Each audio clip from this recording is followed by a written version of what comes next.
What's up guys, it's me Jeremy. I do a lot of research about champion development, and when I say a lot, I mean a lot. If a champion designer at Riot so much as sneezes on a character, I'm probably going to find out about it.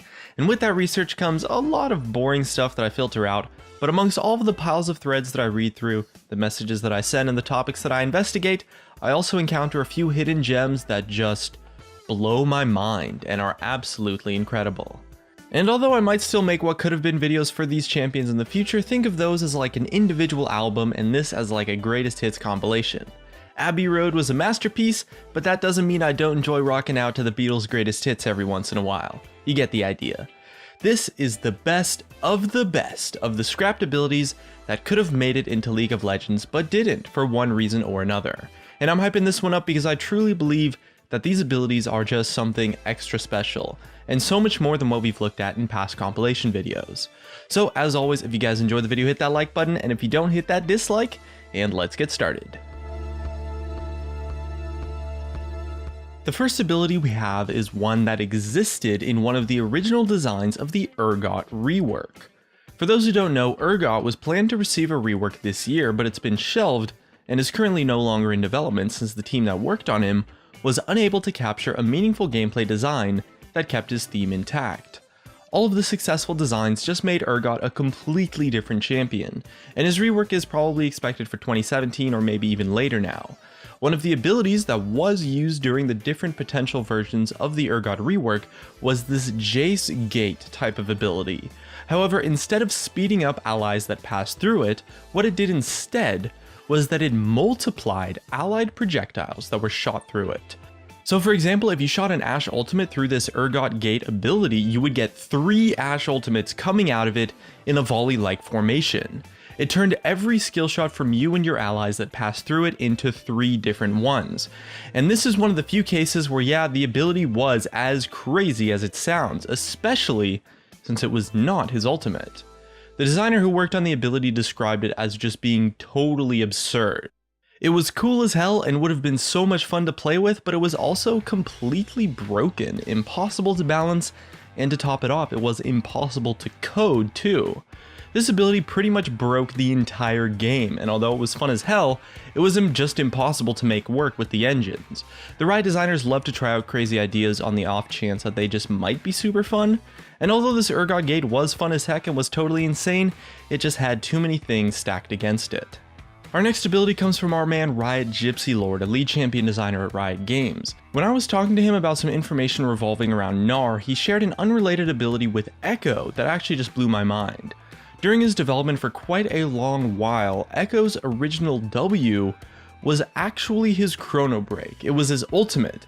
It functioned almost exactly to the way his current ultimate does now, which I'm sure you can imagine, but instead, it was on a cooldown that would be typical of an ability on a champion's W, so the cooldown it had was probably about 20 seconds or so. And Gypsy Lord described this ability as probably the most broken and overpowered version of any champion that he had ever worked on, literally ever. So yeah, this thing was pretty dang insane. It's interesting that they tried out his kit like that, but honestly, I wouldn't be surprised if we see like a discount Echo ultimate in the future, maybe akin to this ability. Next up, we're taking a look at an ability that I actually missed during my Azir video. During Azir's original design, he was being developed as more of a traditional mage type champion, revolving around the use of sand rather than being a mage emperor hybrid kind of guy. And in that original design of him where he was being made under the name Seth, before he would get cancelled and then go on to be revisited into Azir, his kit involved the use of this mechanic around sand. One of the abilities he had involved spreading sand around the map and interacting with it, almost like how the Zerg from StarCraft interact with creep. You could use that ability to spread sand around the map, and while you were in the sand you were probably given buffs and maybe bonus movement speed, as well as other interactions with his abilities. It was an interesting concept to design the entire kit of a champion around, and it was pretty cool, but unfortunately it wasn't actually that fun to play with, since it made it so that whenever you were in an area that you didn't have your sand spread to, it was really lackluster and quite frustrating. Another ability that was really just crazy, and actually is one that had a lot more potential than some of the others on this list, took place in Caitlyn. Now Caitlyn is a really old champion, so it's difficult to uncover information from her design, but originally Caitlyn had an ability on her W but instead of placing a cupcake trap on the ground, it would literally place an actual bush at the ground on a targeted location. She could go around the map placing bushes all over the place and could use them to juke out opponents during fights or just as a way to interact with her kit, which heavily revolved around bushes. This ability was pretty cool, and that version of Caitlyn was interesting and actually had a lot of potential. However, unfortunately at the time when they were designing Caitlyn, they didn't have the technology to get an ability like this to work.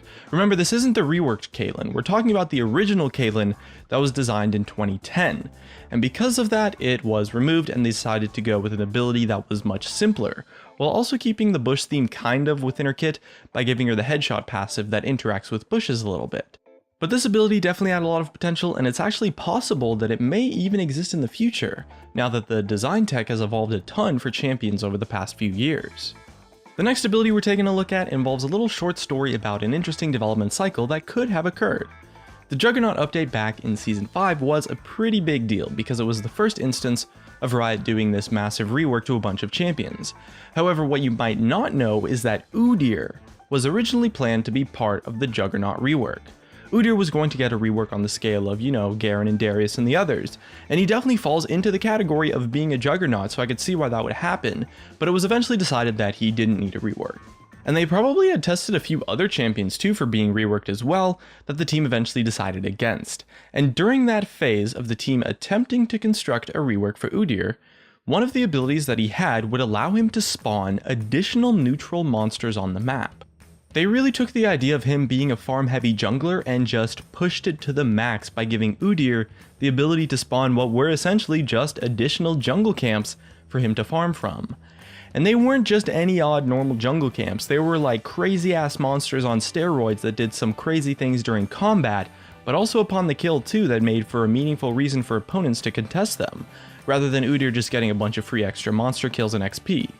The idea was pretty crazy and it was interesting, but it ended up not making the cut as they decided that Udyr just didn't need a rework. Another ability that could have existed in League of Legends involves something from Shaco, or actually rework Shaco. Now, as for the progress of the Shaco rework, I'm not entirely sure, and it's probably not coming anytime soon, if at all, as there's much more pressing champions that Riot wants to rework like Yorick and Ryze. But when the design team was messing around with the idea of a Shaco rework, they tested out a couple of abilities. One of the more notable ones that could have existed in this Shaco rework turned Shaco himself into a projectile and launched him in a direction, and at the end of the projectile, he split into two Shacos at the end of it. This was an interesting way to take the current function of his ultimate that he has now and maybe make it a little bit more exciting or a little bit more impactful upon the actual activation. But the problems the ability had with the coding were actually unsurmountable, so much so that if Shaco used this ability, launched himself out, and then hit a wind wall from Yasuo, he would disappear from the game completely and forever. For the entirety of the rest of that game, Shaco would cease to exist, and the person playing Shaco would be powerless, as his team would have to play out a 4v5 for the rest of the game due to the bug. So as I'm sure you can imagine, that ability just had to be scrapped, as making a champion literally disappear from the game forever wasn't exactly the most ideal thing to occur during a game of League of Legends, although it's not impossible that a similar ability, or at least a similar concept of trying to make Shaco's ultimate more impactful upon the initial cast, exists in the future if he actually is going to get a rework in the next couple of years. The next ability involves something that was the original design plan for Tahm Kench. In his very first gameplay kit, Tahm Kench had a passive that would cause enemy champions who stood near him to gradually have the vision range lowered over time, until it reached its full peak. At that point, it would also hide your allies from your vision, on top of giving you what was the vision radius of something like how Quinn's Blind is now. And this was on this passive that took only a few seconds to activate, at which point the opponent was left just stuck not being able to see well enough to get out of it. And you guys thought the current version of Tahm Kench was annoying. Eventually this passive proved to be broken beyond belief, and they knew that not only was it super overpowered, it was frustrating and unfair to play against. So the vision reduction mechanic was toned down a bit and moved to the Devour portion of his W instead. And the next ability we have involved something that was planned to be on Soraka during one of her reworks. I think this ability was the original version of her Q for her rework, although it might have been her W or something, but I'm going to assume that it was on her Q because that's definitely the most likely candidate.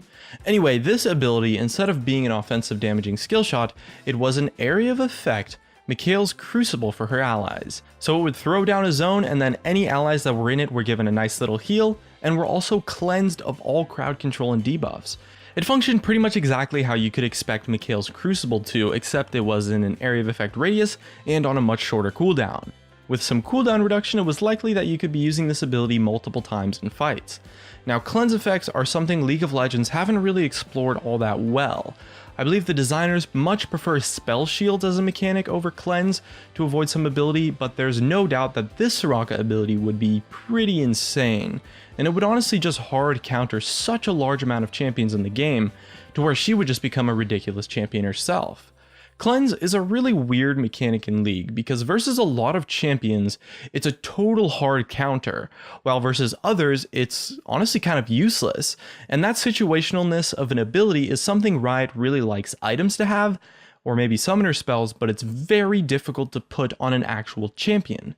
As the designers say, they want every champion to be good in their own way, on their own right. No champion should be good for the sole reason that it counters someone else, because then that champion's success entirely revolves around the thing that it counters, and they don't want to limit it to where it feels super lame to play a champion just because you aren't playing against, that one specific counter matchup. And as a result of that design philosophy, this ability was removed from Soraka, although it was a pretty cool concept for sure. And that just about wraps up this list of what I think were some of the coolest abilities that could have made it into League of Legends, but didn't for whatever reason. Hopefully you guys enjoyed the video. If you did, subscribe if you want. Thanks for watching, and I'll see you guys next time.